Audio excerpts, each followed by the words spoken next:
Hello everyone, I'm very glad that you're joining this story. Subscribe, like, and comment.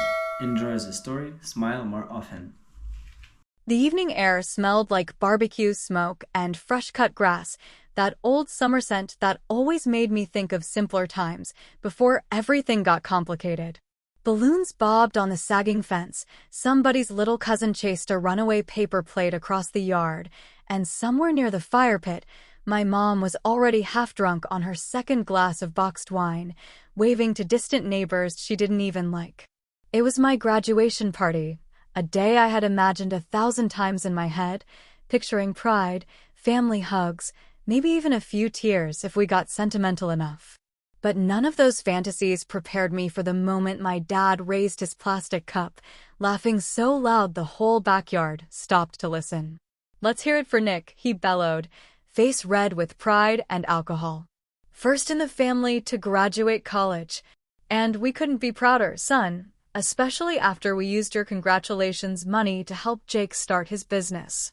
He roared with laughter, clinking cups with the neighbor, while my mom giggled beside him like he had just told the funniest goddamn joke in the world.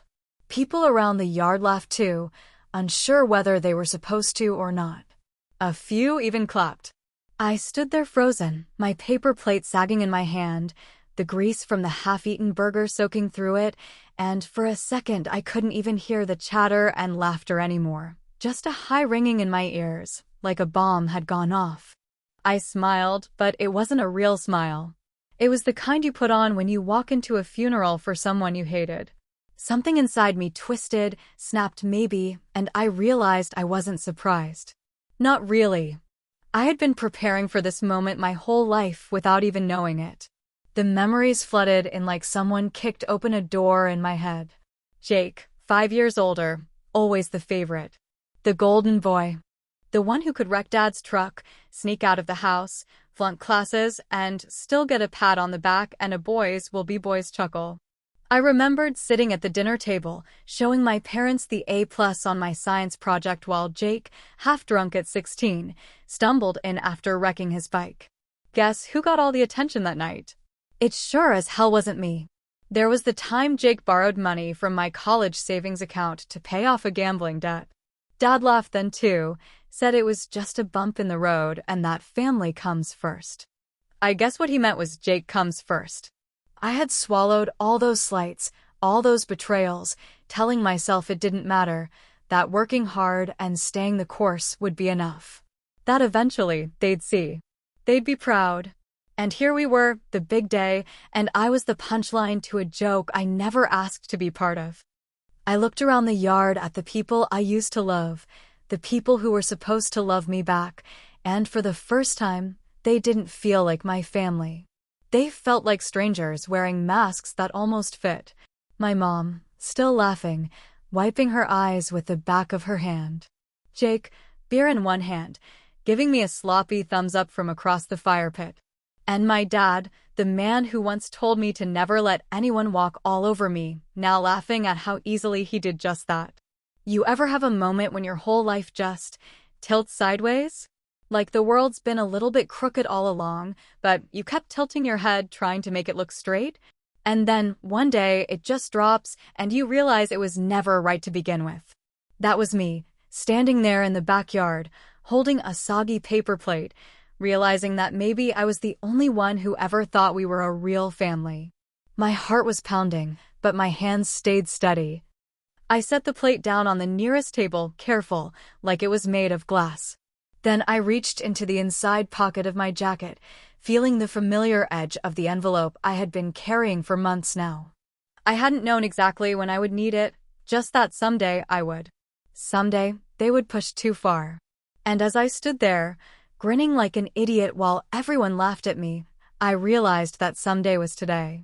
I could feel the corners of my mouth twitch, the smile growing a little wider, a little faker. Someone called out, "Speech, Nick. Come on, give us a speech." And there were whistles and clapping, and my dad hollered, "Yeah, tell Em how proud you are, son." I raised my hand in a mock salute and nodded, feeling a strange kind of calm settle over me, the way I imagine a man feels right before he jumps out of a plane. There's a kind of peace in knowing there's no going back. I walked slowly toward the center of the yard, the envelope burning a hole in my jacket. They thought they knew me. They thought I was the quiet one, the pushover, the kid who always took the hits and smiled through it. But today was going to be different. Today, they were going to see the real me, the one they built with every slight, every betrayal, every goddamn laugh at my expense. And as I walked, I thought, maybe it's true what they say. Maybe the quiet ones are the ones you should be most afraid of. I turned to face them, my family, my so-called friends, the whole damn neighborhood, and I smiled again. A real smile this time. Because they didn't know it yet, but their celebration was about to end. And it was going to end hard. When I was a kid, I used to think there were only two kinds of families in the world. The ones that stuck together no matter what, and the ones that cracked down the middle like an old sidewalk. Pieces crumbling off until there was nothing left but gaps you had to leap over just to survive.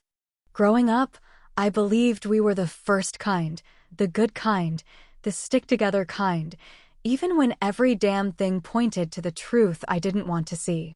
It always started and ended with Jake. He was the firstborn, the golden boy, the family's pride before I even got a chance to take my first breath. He had the big laugh, the easy smile, the charm that could melt a teacher's anger in seconds flat. I was the quiet one, the observer, the one who kept his head down and did what he was supposed to do, thinking that someday somebody would notice. They didn't. Jake could screw up 6 ways from Sunday and still somehow land on his feet, arms wide open for another hug, another second chance. When he crashed Dad's prized F-150 into a ditch at 17, drunk and stupid, my parents blamed the wet roads. When he got suspended for fighting at school, it was because boys need to let off steam sometimes. When he racked up thousands of dollars in credit card debt by 22, they laughed it off like it was just part of growing up. Meanwhile, I was over here breaking my back to be perfect. Straight as on a roll, never missed a practice, never got a detention. I kept my head down when Jake would swagger through the house smelling like beer and regret, and I helped Mom clean up the messes he left behind, the literal ones, like puke on the bathroom floor, and the invisible ones too, like the looks neighbors gave when they talked about Jake behind their hands. Nobody ever talked about me because nobody ever really saw me. It's a strange thing, being invisible in your own family.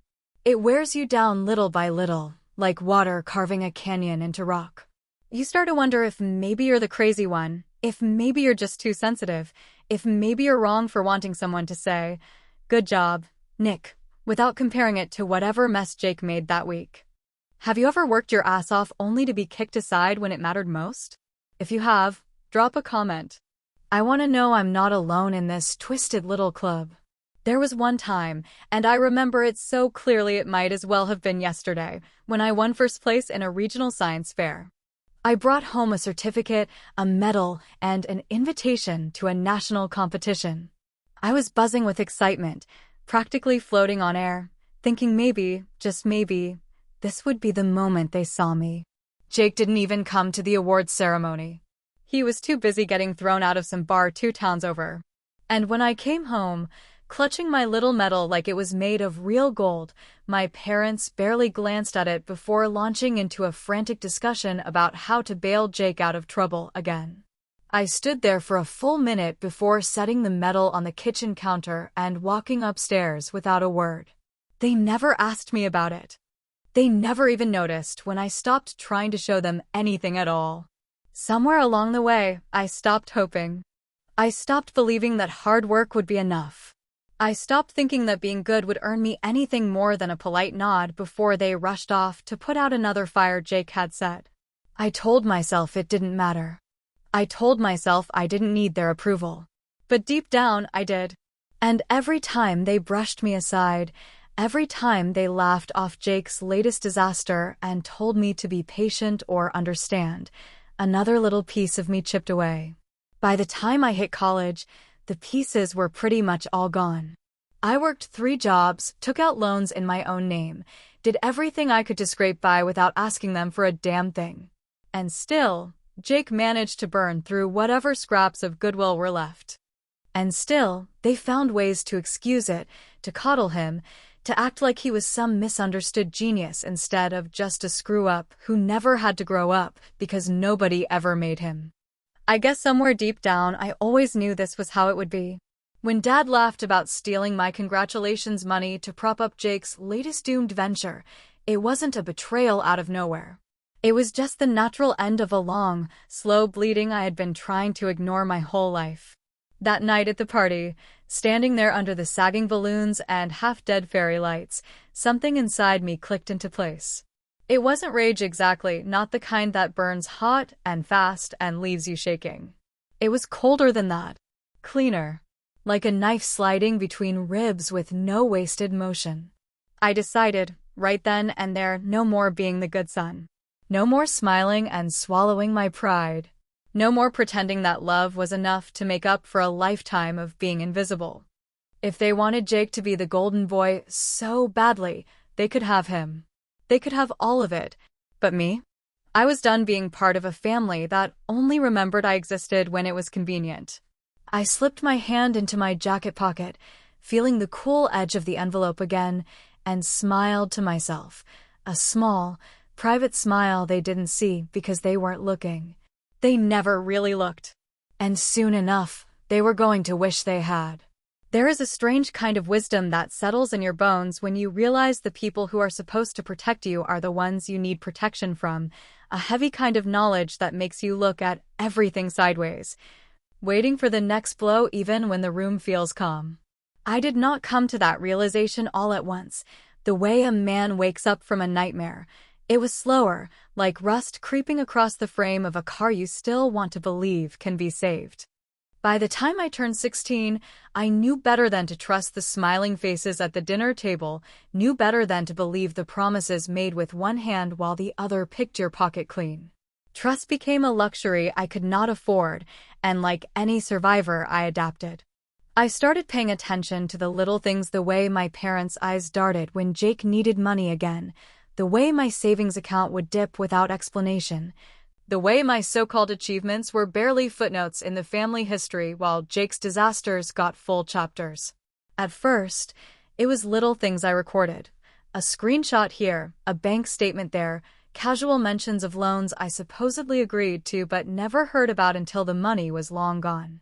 I kept a small journal tucked away inside an old shoebox in the back of my closet, writing everything down with the clinical detachment of a man logging evidence for a case no one else even knew was being built.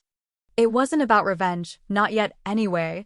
It was about survival, about knowing that someday I might need proof that I wasn't crazy, that the gaslighting wasn't all in my head. As the years rolled on and Jake's screw-ups became bigger, my records grew thicker, more detailed, more damning. I learned to smile and nod when they lied straight to my face, all while making quiet notes in my head, carving the truth into places they couldn't reach. I stopped confronting them because confrontation was useless. They would twist things until I was the villain, the selfish one, the ungrateful son who didn't understand that family sticks together.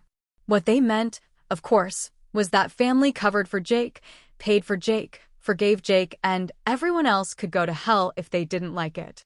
College was supposed to be my fresh start, my escape from the weight of all that history, but it didn't take long for the ghosts to follow me. Money that was promised never showed up. Calls home turned into lectures about how I should be more like Jake, more understanding, more forgiving. Forgiving of what, exactly, no one ever said out loud, because some things are too rotten to speak plainly. By my second year, I stopped calling unless absolutely necessary, learned how to stretch a single meal over 2 days, learned how to smile when friends talked about care packages from home like that was something everybody got. It was during those long, hungry nights that I started building the real plan, the one that would make sure I was never at their mercy again. I worked too, sometimes 3 jobs, tutoring spoiled kids whose parents paid more for a single session than I made in a week, stocking shelves in the dead hours of the night, selling off old textbooks for pennies just to keep the lights on. Every spare dollar went into an account my parents didn't know existed, tied to a name I had legally arranged through a small loophole I discovered after hours of combing through financial advice forums. It wasn't illegal, but it was hidden, and that was good enough for me. I started investing small amounts, testing the waters, growing what little I had into something bigger, something real. It wasn't much at first, but it was mine, and more importantly, it was untouchable. They could laugh, they could steal, they could betray, but they could not touch what they didn't know existed. Graduation day was supposed to be a victory lap, a celebration of having survived, of having clawed my way to a life they couldn't wreck just by picking up the phone. I had plans, real plans, lined up and ready to launch the second I crossed that stage. I had job offers, savings, backup savings, emergency contacts, everything I needed to walk away clean. But what I didn't plan for was the party, the cruel joke, the final slap in the face that would turn a quiet departure into something altogether different. When Dad laughed about using my congratulations money to prop up Jake's latest doomed business, he wasn't just robbing me of a gift.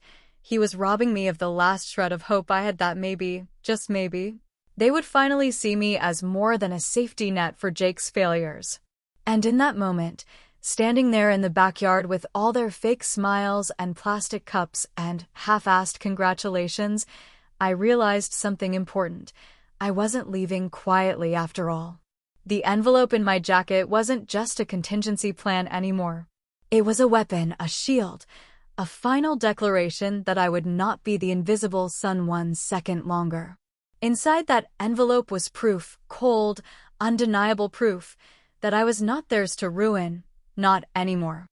I smiled as I mingled through the crowd, listening to the buzz of half-drunk conversations, the clatter of plastic utensils against paper plates, the empty congratulations tossed my way like spare change.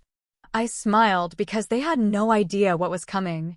I smiled because, for the first time in my life, I held something they couldn't take from me. Power, freedom, and just a little bit of revenge. And God help me, it felt good. The thing about freedom is that it does not usually come wrapped up in something fancy like a parade or a big announcement. Sometimes, it comes in the form of a plain manila envelope, tucked quietly into the inside pocket of a jacket, waiting for the right moment to turn everything upside down.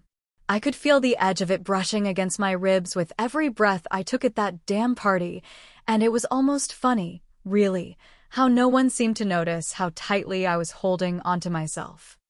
I remember the first time I realized I was going to have to start protecting myself like a man standing under a leaking roof during a storm, hands up, buckets out, just trying to catch the water before it rotted the whole house down to the foundation. I was 16 years old, sitting at the kitchen table with a plate of cold spaghetti, listening to my parents argue in the next room about Jake's latest disaster. Something about a car he couldn't pay off, or maybe a girlfriend he got pregnant. The details blurred together after a while, but what caught my attention was a phrase I had never heard before: "We'll just move some of Nick's money around, he won't even notice." I sat there, fork halfway to my mouth, and understood something ugly and irreversible about my place in this family, something I had maybe always known, but never had the guts to say out loud. I was not a son so much as I was a resource, a backup plan, a pile of rainy day cash they could dip into whenever Jake's life veered off a cliff again. I chewed the spaghetti because what else could I do? And later that night, I went upstairs, sat on the edge of my bed, and made myself a promise. This would not be my life. It took time, because big changes always do, and it took a hell of a lot of learning. I started by reading everything I could get my hands on about financial independence, legal protections, trusts, loopholes, ways to make sure that what was mine stayed mine. It was not easy, the language was thick, the rules were designed to confuse people like me, but I kept at it, piece by piece, hour after hour stolen from sleep and social life, because what was the alternative? Trust them to do right by me? Not a chance in hell. By the time I was 18 and graduating high school, I had already laid the first few bricks of my fortress. The scholarships and awards I won went straight into a separate account, opened in my name only, with no cosigners, no parental access, no open doors they could sneak through. I set up automatic transfers, learned to move small amounts around so nothing looked suspicious, kept everything neat and tidy and boring on the surface. When they asked about my finances, and they always asked, always with those hungry eyes, I smiled and lied the way you lie to a stray dog sniffing at your dinner plate. The graduation money was supposed to be a final cherry on top, a small gift from extended family members who actually gave a damn about my future. And for a moment, just a brief, stupid moment, I thought maybe my parents would let me have that, let me take a breath without scrambling to protect myself. Of course, I was wrong. They got their hands on it before I even knew it had arrived, funneled it straight into one of Jake's pipe dreams, probably some doomed vape shop or a pyramid scheme involving overpriced supplements. The specifics didn't matter. The betrayal was the same as it had always been. What they did not know, what they never even thought to ask, was that a large portion of the money never touched any account they could reach. Thanks to a tip from an old high school guidance counselor who saw something desperate in my eyes, a portion of it was routed directly into a custodial trust one could legally claim on my 21st birthday without needing anybody's signature but my own. They thought they had cleaned me out. They thought they had won. I thought about all of this as I wandered through the party, shaking hands, nodding at compliments I did not care about, posing for pictures I would later delete without a second glance. The envelope in my jacket bumped against me with every step, and every time it did, I felt steadier, more sure of what I was about to do. When my dad threw his arm around my shoulder, beer breath hot against my ear, and said, "Couldn't have done it without you, son," I laughed loud and bright, and sharp enough to cut glass. They laughed too, the whole damn backyard shaking with it, thinking I was in on the joke, thinking I was still the same little boy who would take the hit and smile through it. They laughed again. I just waited. I slipped my hand into my jacket, feeling the thick paper between my fingers, and pulled out the envelope with a kind of reverence usually reserved for holy things. Nobody noticed at first. Why would they? They had already decided my role in this story, and it sure as hell wasn't the role of the man who would burn the whole house down. I stood there, envelope in hand, staring out at the sea of familiar faces, each one a tiny betrayal wrapped in barbecue, smoke, and cheap beer. I thought about all the nights I had stayed awake wondering if I was doing the right thing, if I was overreacting, if I was somehow the villain in a story I didn't understand. I thought about every lie they told, every excuse they made for Jake while they left me to fend for myself. And then I thought about the freedom waiting for me on the other side of this moment, and I smiled. A real smile this time, not the fake one they were used to, not the one I had worn like armor for most of my life. I tightened my grip on the envelope, feeling the weight of it, the promise of it, the inevitability of it. They had laughed. They would not be laughing much longer. There is a certain silence that falls over a crowd when something goes wrong, a kind of heavy, sticky quiet that clings to your skin and makes you feel like you are standing alone even though you are surrounded by people. I felt that silence gathering around me as I made my way to the little makeshift stage someone had set up near the grill, an old splintered platform leftover from some long-forgotten 4th of July bash. The American flag bunting still clinging to the sides in faded tatters. Someone handed me a plastic microphone that crackled and buzzed in my hand, and for a moment, the image must have looked just right. The smiling graduate, the proud family, the neighbors craning their necks for a good look at the hometown kid who had made it. I let them sit in that expectation for a moment longer, savoring the weight of it, the inevitability of what was about to happen. I cleared my throat, and a few scattered claps broke out, nervous and half-hearted, the way people clap at a funeral when they do not know what else to do. My dad gave me a thumbs up from the front row, beer cans sloshing foam onto his sneakers. My mom dabbed at the corners of her eyes with a napkin, either from pride or too much boxed wine.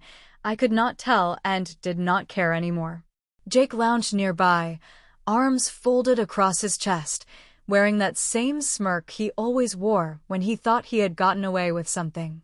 I smiled too, a slow, deliberate smile that had nothing to do with gratitude or celebration, and pulled the envelope from my jacket pocket. The paper was warm from my body heat, the edges slightly bent from where my fingers had gripped it too tightly.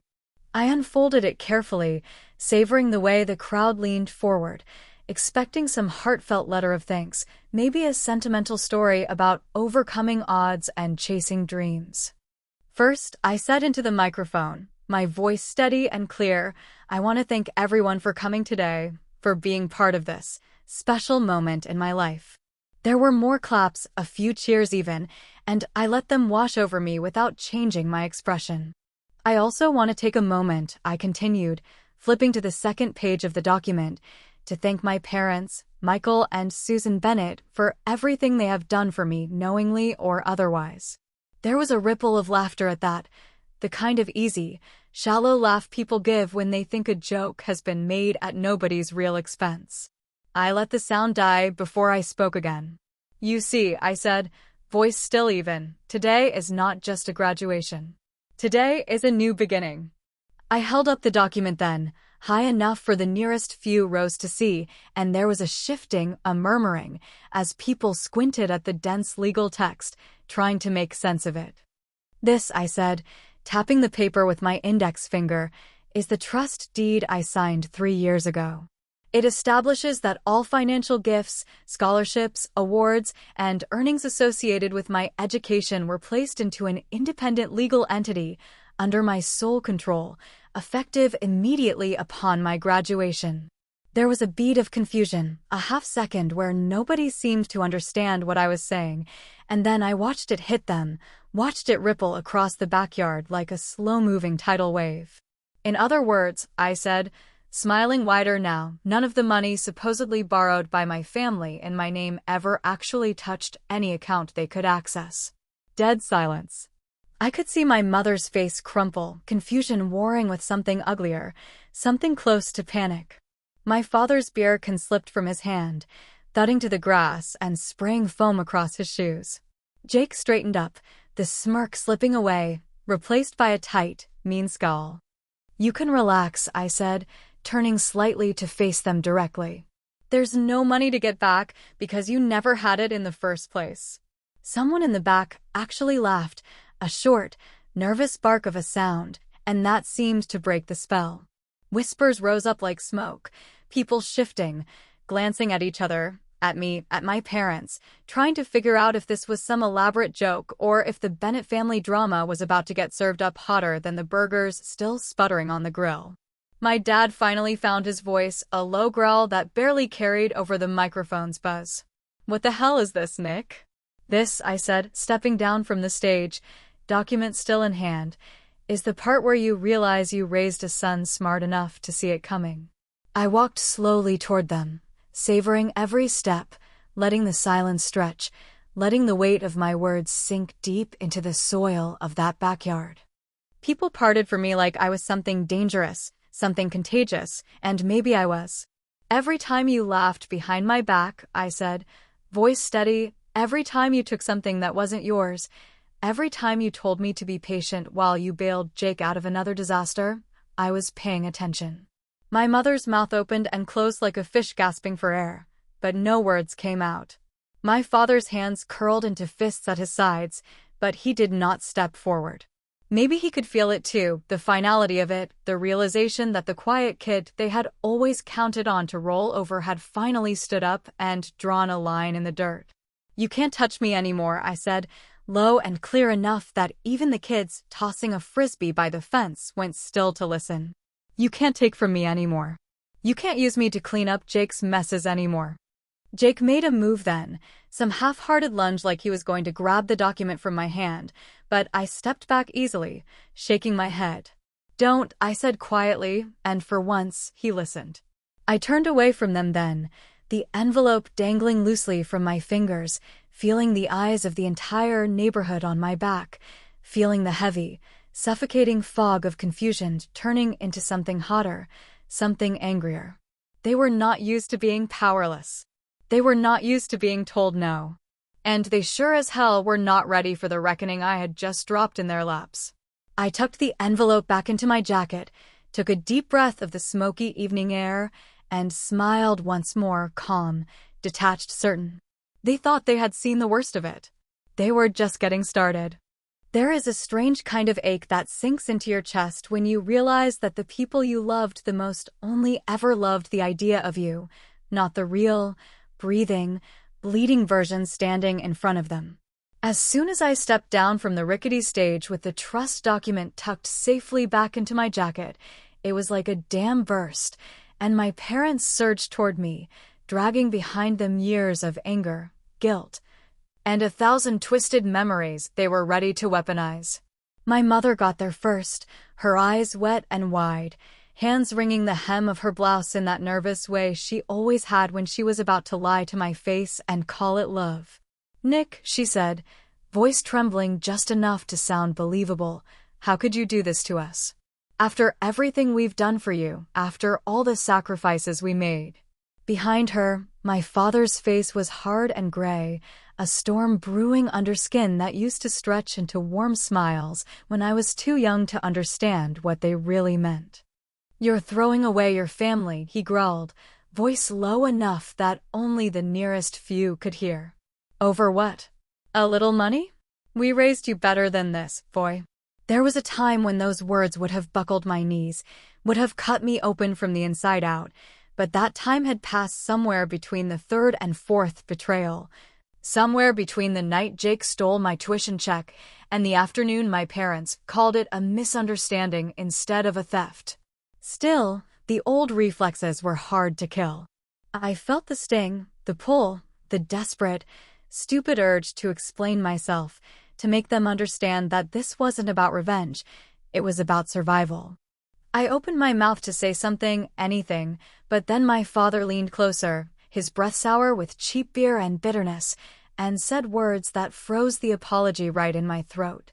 "You're nothing without us," he said, a quiet snarl meant just for me. "We gave you everything you have." It was like getting hit in the chest with a sledgehammer, not because it was a surprise, but because deep down, some soft, hopeful part of me had still wanted it to be different.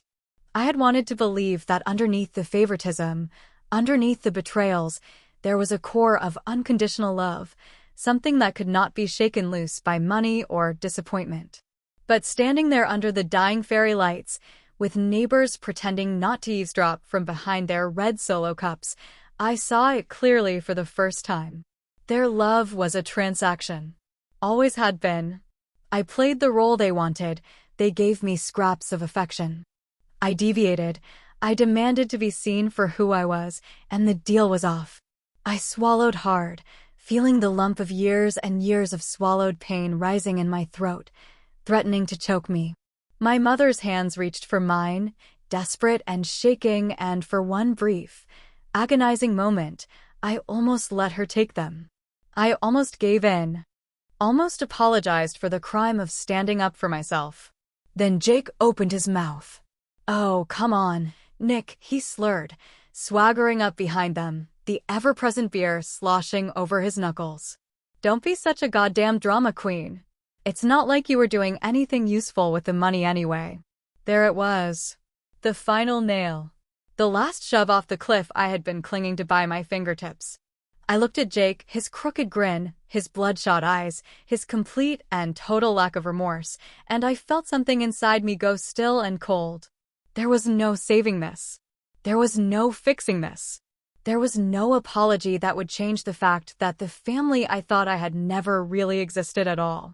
I straightened up, pulled my hands away from my mother's desperate grasp, and took a step back, putting space between us that no amount of pleading would close.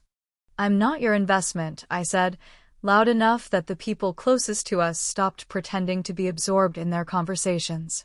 "I'm not your backup plan. I'm not your goddamn ATM." My mother made a choke sound, somewhere between a sob and a gasp, and my father's face darkened to a shade I had never seen before, but I didn't flinch. I didn't back down.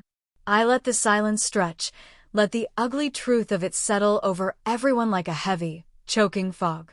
"You taught me that love had conditions," I said, voice steady even though my heart was trying to beat its way out of my chest. You taught me that being family doesn't mean a damn thing if it's only ever a leash you tighten when you want something. Jake laughed then, a short, nasty bark of a sound, and I turned on him, every bit of anger I had swallowed over the years sharpening into a point.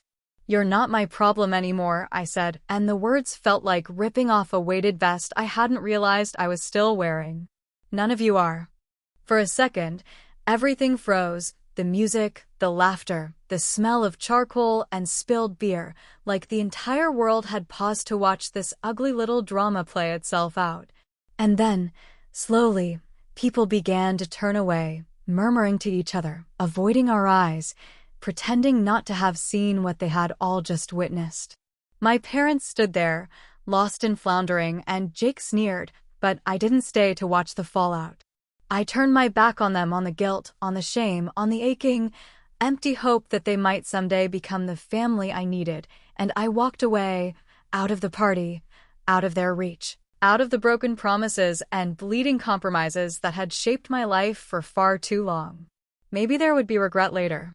Maybe there would be nights when the loneliness would creep in like a sickness, gnawing at the edges of my conviction. But not tonight. Tonight, I was free. I made it almost to the edge of the backyard before I heard Jake's voice slice through the heavy, choking quiet that had fallen over the party, his words like a drunken arrow aimed straight at my back. More careless than cruel, but carrying the full weight of a lifetime spent treating me like I was something stuck to the bottom of his boot. "There he goes, the big, ungrateful nerd," he called out, laughing hard enough that he had to clutch the back of a lawn chair to steady himself, while a few of his cronies from the old high school football team chuckled along, not even bothering to hide their open amusement. The thing about Jake, the thing everybody always missed, because they wanted so badly to believe in the charming, screw-up golden boy, was that he never really grew up. He just got older, and the damage he caused got bigger and messier and more expensive. In that moment, standing with my hand on the gate, hearing the word nerd hurled at me with the same lazy contempt he had used when we were kids, I felt a rush of something sharp and clean cut through the weariness in my chest. It was not anger exactly, and it definitely was not sadness. It was something colder, something harder, a final snap of the last thread connecting me to the version of myself that ever needed their approval. I turned back around slowly, letting the gate swing shut behind me with a loud metallic clang that made more than a few heads turn. The neighbors who had been pretending not to watch the meltdown at the center of the party now openly stared, the tension in the air so thick it felt like you could carve it up and serve it on paper plates. Jake was still laughing, a big, sloppy, open-mouthed laugh that made me wonder how many beers he had actually managed to throw back since the party started. My parents flanked him like some kind of twisted royal court, my mother wringing her hands, my father glaring at me with a mixture of disappointment and barely concealed rage. It would have been almost funny if it had not been so damn pathetic. "You think you're better than us now, Nick?" Jake said, swaggering forward a few steps, his voice rising in that belligerent way that always meant a fight was coming, whether anybody wanted it or not. "You think a few pieces of paper make you too good for your own damn family?" My father muttered something under his breath, something about respect and gratitude, and my mother gave a little whimpering sob, still playing her role to the hilt, still hoping the crowd might see her as the wounded, well-meaning mother instead of the willing accomplice she had always been. It would have been so easy to fall back into old habits, to try and explain myself, to try and make them understand that this was not about pride or revenge, but about survival. About finally refusing to be the easy mark they could keep bleeding dry whenever Jake screwed up again. But I knew better now. I knew that explaining myself to them was like trying to teach a dog algebra, a waste of time and a guarantee of frustration. Instead, I reached into the inside pocket of my jacket once more and pulled out a second envelope, this one thicker than the first, heavier, stamped with the official seal of my attorney's office in the next town over. I held it up high enough for everyone to see, feeling the weight of 100 curious and horrified stares drilling into my back. You're right, Jake, I said, my voice calm and cold and cutting through the humid air like a knife through butter. I am better. Not because of a few pieces of paper. Because I learned not to let people like you bleed me dry anymore. Jake's smirk faltered slightly, a small crack in the mask that only made me press harder. This, I said, waving the second envelope slightly for effect, is a formal notice of intent to sue for restitution regarding the misappropriation of funds intended for my education. In plain English, it means that if any of you so much as try to contact me again for money, if you even hint at trying to touch anything that belongs to me, I will take you to court. Publicly. Painfully. A low, horrified murmur ran through the crowd, and Jake's face turned an impressive shade of red, veins standing out on his forehead as he opened his mouth to respond, but for once, he seemed to realize that no amount of shouting or bluster would dig him out of the hole he had helped create. My father's jaw worked furiously, like he was chewing on words too bitter to spit out, while my mother covered her mouth with both hands, eyes wide and shining with tears that had nothing to do with real sadness and everything to do with being exposed, finally, for what they had always been. The party dissolved into chaos around us, 100 tiny dramas playing out in miniature as people rushed to gather their kids, packed up their folding chairs, avoided eye contact, desperate to get away from the wreckage before they became part of it. Somewhere a radio still played tinny music nobody was listening to, and the smell of burnt hot dogs hung heavy in the air like the ghost of a good time that had never really existed. Jake shouted something at my back as I turned away, something crude and stupid and desperate, but I barely heard it. It bounced off me like rain on a windshield, irrelevant and harmless, and unable to touch the new life I was already stepping into. I felt nothing. No rage, no grief, not even satisfaction. Just the quiet, weightless relief of a man who had finally slipped the noose from around his neck and walked away before they could tighten it again. And for the first time in a very long time, I realized I was not afraid of them anymore. I walked away from the backyard without once looking over my shoulder, the cheap music and the angry voices fading into a low hum behind me, just background noise for a part of my life I was leaving behind without ceremony. The air was cooler away from the heat of the party, the breeze lifting the sweat-soaked hair off the back of my neck, and for a while, all I could do was breathe. Big, greedy lungfuls of air like a man pulling himself out of deep water after sinking for too long. The street was almost empty, a few straggling cars parked crooked along the curb, a couple of windows lit up where neighbors were probably peeking out to see how bad the explosion had been. I shoved my hands into my pockets, feeling the smooth edge of the documents still hidden inside my jacket, the proof of everything I had fought for pressed tight against my ribs like a second skin. The thing nobody ever tells you about freedom is that it costs you something, not just the obvious things like comfort or familiarity, but something deeper, something colder, something that carves its way into the spaces you thought would be filled with triumph or pride. I had spent years imagining this moment, dreaming of the day I would finally cut myself loose from the anchors dragging me under, but standing there alone on the cracked sidewalk, I realized there was no clean break. No neat ending where you walk away without leaving pieces of yourself scattered in the wreckage. I thought about my parents, about how they had looked at me not with understanding or regret, but with anger, as if my refusal to keep playing the game had somehow betrayed them more than every lie, every theft, every broken promise they had ever thrown at me. I thought about Jake, standing there red-faced and sputtering, still convinced that he was the one who had been wronged, still refusing to see the mess he had made of everything he touched. And I thought about the boy I had been once, the boy who would have given anything for a word of real praise, for a look of real pride that was not tainted by comparison or resentment. That boy was dead now, buried somewhere under years of disappointment and cold, necessary choices, and I wondered if maybe there was something worth mourning in that too. I kept walking, block after block, the night settling heavier around my shoulders with every step. The glow from the street lamps threw long shadows across the pavement, and my footsteps echoed a little too loudly in the stillness. Part of me wanted to call someone, anyone, to hear a familiar voice remind me that I was not crazy, that standing up for myself had been the right thing to do. But I had burned those bridges too, or maybe they had never really been there in the first place. Somewhere deep inside, a small, stubborn voice kept whispering that I had done what needed to be done, that there was no honor in being a doormat, that freedom, even when it was ugly and lonely, was better than a lifetime of smiling through gritted teeth. I clung to that voice like a man clings to a piece of driftwood in a storm, because the truth was, if I let myself really think about it, if I let myself feel the weight of everything I had lost tonight, I might not have had the strength to keep walking. There would be consequences. I was not naive enough to think otherwise.